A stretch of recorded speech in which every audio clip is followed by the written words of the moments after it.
Melda Juliani. Kembali kami sampaikan berita seputar Riau dan Kepri hari ini.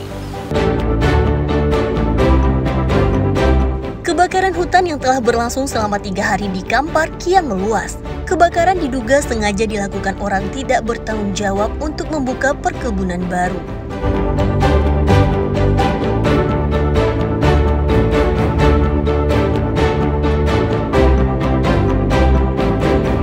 Penyelundupan pekerja migran Indonesia ke Kamboja digagalkan tim opsional Polresta Barelang Batam. 1 tersangka penyelundup ditangkap.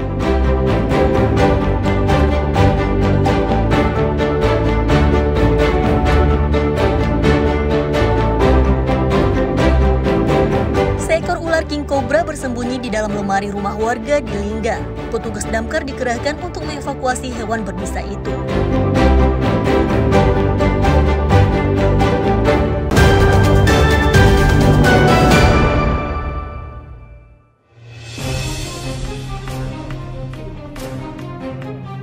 Petugas damkar mengevakuasi seekor ular king cobra yang bersembunyi dalam lemari rumah warga di Lingga, Kepulauan Riau. Aksi menegangkan terjadi saat petugas damkar berupaya menangkap ular menggunakan tongkat penjepit. King cobra yang sangat agresif mencoba menyerang petugas. Petugas cukup kewalahan menangkap ular karena posisi kamar yang sempit. Setelah beberapa menit, ular mematikan itu berhasil ditangkap menggunakan tongkat penjepit. Ular sepanjang 3 meter itu kemudian dibawa ke kandang transit Dinas Pemadam Kebakaran. Tadi kita kebetulan dapat laporan dari Desa Lanjut, dari Pak Babin Kamtipmas Desa Lanjut, menelpon bahwa ada salah satu rumah dimasuki ular kobra. Setelah kita evakuasi, kita ukur kurang lebih sekitar 3 meter.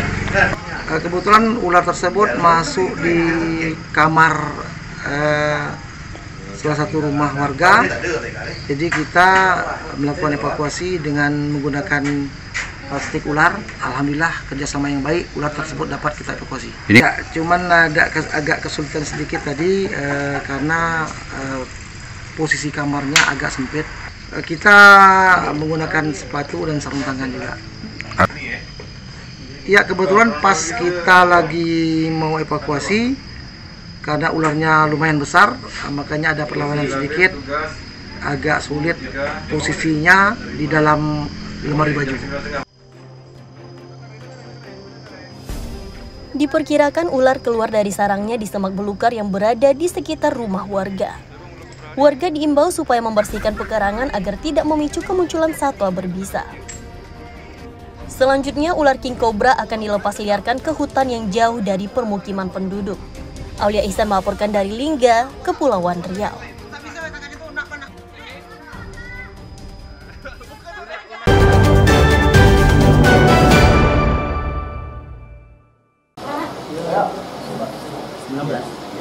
Nomor 19, Pak. Pemkot akan melakukan penyeragaman massa kepengurusan Ketua RT dan RW sebagai perpanjangan tangan pemerintah di Pekanbaru Riau. Pemilihan Ketua RT dan RW akan dilakukan serentak yang dijadwalkan berlangsung pada Desember 2025. Proses pemilihan diutamakan melalui musyawarah mufakat, namun jika ada perbedaan pilihan bisa dilakukan pemungutan suara.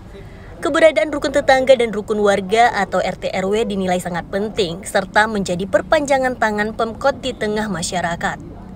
Pemilihan serentak dilakukan untuk menyeragamkan masa tugas RT RW serta mengisi kekosongan jabatan RT RW di sejumlah daerah. Wali Kota Pekanbaru mengatakan para calon ketua RT dan RW akan dilakukan uji publik dan proses pemilihan RT RW lebih dikedepankan musyawarah mufakat, sehingga tidak terjadi perpecahan di tengah masyarakat. Dan akan dilaksanakan seluruhnya pemilihan pada bulan Desember, dan kita menjelang bulan Desember ini masih ada satu perda yang harus dicabut di DPRD. Kami harapkan juga dari DPRD untuk segera mencabut agar resah di tengah-tengah RT RW ini bisa terselesaikan seperti itu. Pemilihannya sama dengan sebelumnya? Ya, kita akan melakukan lebih banyak mengarah kepada musyawarah mufakat. Tentu bagaimana ini akan dilihat nanti harus mendapatkan salah satu diumumkan kepada masyarakat siapa yang mendaftar, dan akan ada nanti ngecek apakah orang ini ada masalah atau tidak. Uji publik seperti itu. Diharapkan proses pemilihan RT/RW bisa berjalan aman dan lancar sehingga program Pemko Pekanbaru dapat sampai ke seluruh lapisan masyarakat melalui perpanjangan tangan RT/RW yang berkualitas.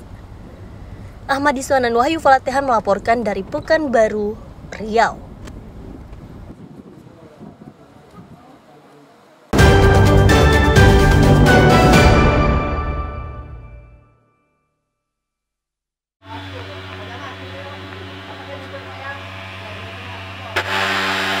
Dinas Kesehatan melalui Puskesmas menggelar kegiatan pengasapan atau fogging di pemukiman warga untuk mencegah penularan penyakit demam berdarah dengue atau DBD di Kecamatan Bangko, Rokan Hilir, Riau. Pengasapan digelar karena terjadi peningkatan penyakit DBD sejak beberapa bulan terakhir.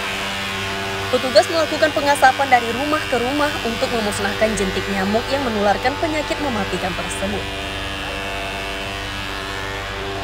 Pengasapan dilakukan di salah satu rumah warga yang terkena penyakit DBD di Jalan Bersama Kepenghuluan Bagan Jawa Pesisir, Kecamatan Bangko. Selain pengasapan, petugas kesehatan juga mengajak warga untuk membersihkan lingkungan dan menaburkan abate untuk memusnahkan jentik nyamuk. Kepala Puskesmas Bagan Siapi-Api mengatakan saat ini telah terjadi peningkatan kasus DBD di wilayah Kecamatan Bangko. Tercatat sebanyak 72 kasus DBD ditemukan yang tersebar di Kelurahan Kepenghuluan. Berbagai upaya promosi dan preventif juga sudah dilakukan oleh Puskesmas, seperti sosialisasi ke masyarakat serta penyebaran baliho dan spanduk menjaga lingkungan bersih. DBD meningkat pada tahun ini dari tahun sebelumnya. Upaya kami sudah melakukan promotif sama preventif. Kami sudah melakukan promotif ke rumah-rumah warga, ke komunitas melalui pakai mobil ambulan. Kami pakai toa menghalu-halukan, dan juga kami sudah buat banner dan spanduk dan baliho di pinggir jalan. Terus kami juga melakukan preventif berupa PSM, pemberantasan sarang nyamuk dengan menyebarkan abate. Dan khusus pasien hari ini, kami sudah melakukan PE sebelumnya, penyelidikan epidemiologi, dan ditemukan jentik nyamuk Aedes. Sudah kami kasihkan abate untuk dimusnahkan, dan kami setelah kami lakukan nampak jentik, kami berantas, kami juga nampak indukan nyamuknya. Itu kenapa hari ini dilakukan fogging pada pagi hari ini untuk membunuh indukan nyamuknya.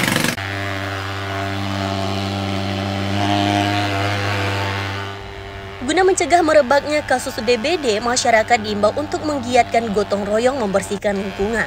Tim Liputan melaporkan dari Rokan Hilir, Riau.